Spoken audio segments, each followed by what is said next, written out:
In a wide plain surrounded by low brown hills, there stood a village called Merrow. The village was old, older than most stories people told about it, and it had grown around a single river. The river was called the Loon, and it was the heart of Merrow. It fed the fields, cooled the air, filled the wells, and marked the passing of seasons. When the river was full, the village was strong. When the river was weak, the village struggled. For generations, people believed the Loon would always flow. It came from the hills, curved gently past the houses, and disappeared into distant lands. Children learned to swim in it. Farmers measured their lives by its rise and fall. Elders sat near its banks and remembered earlier days. The river was not just water. It was habit, memory, and trust. Among the children of Merrow lived a boy named Talon. He was small for his age, and often overlooked.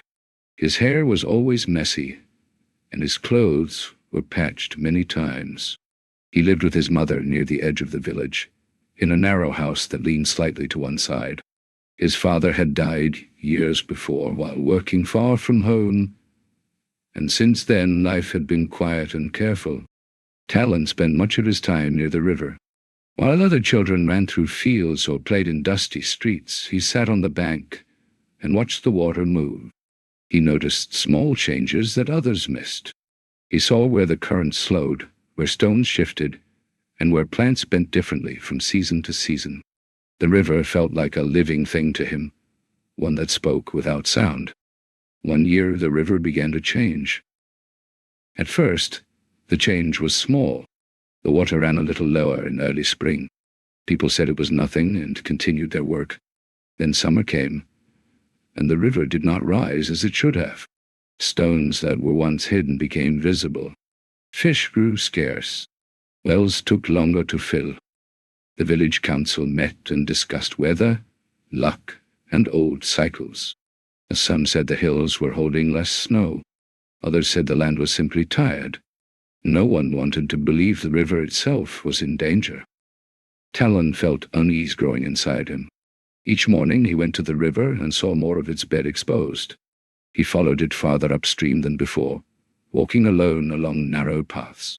He noticed deep cuts in the earth near the hills, marks that had not been there in earlier years.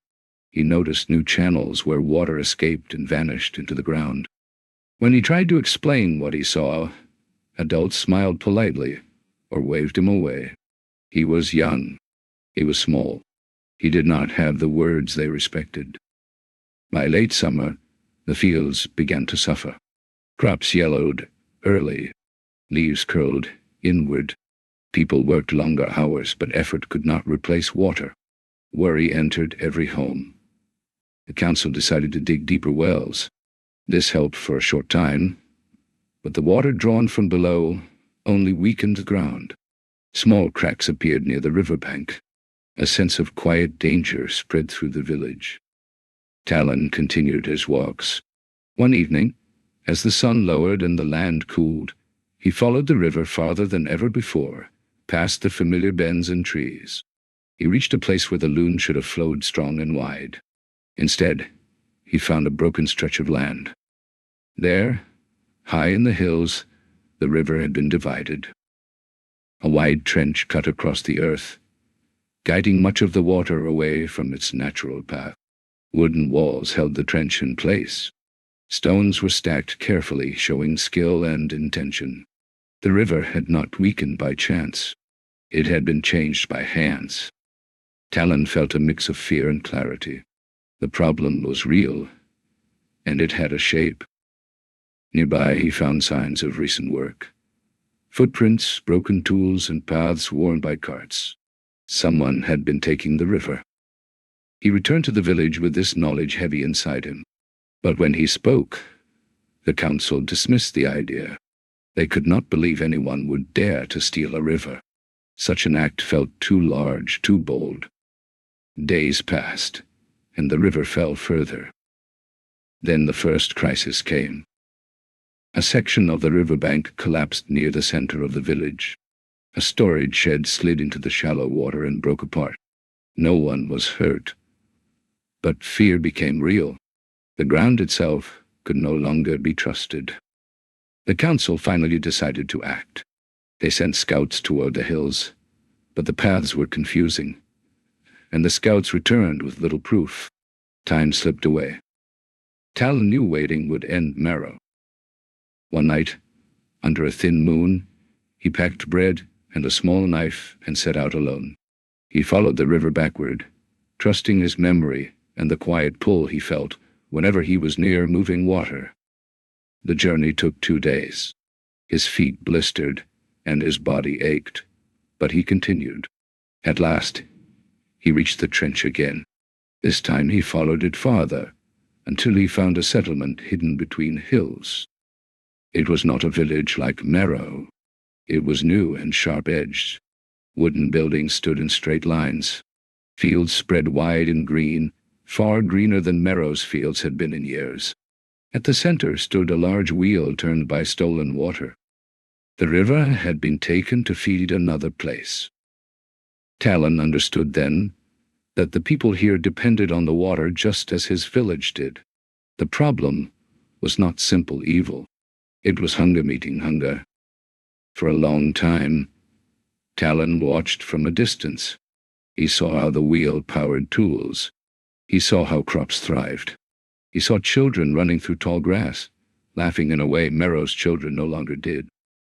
He realized that if he simply broke the trench, the water would rush back and destroy this place.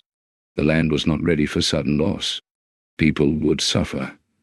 The solution required balance, not force. Talon studied the land carefully. He traced the old path of the river in the earth. He noticed where soil was soft and where stone lay close to the surface. He remembered how the loon behaved during floods and droughts. A plan formed slowly, built from observation rather than strength.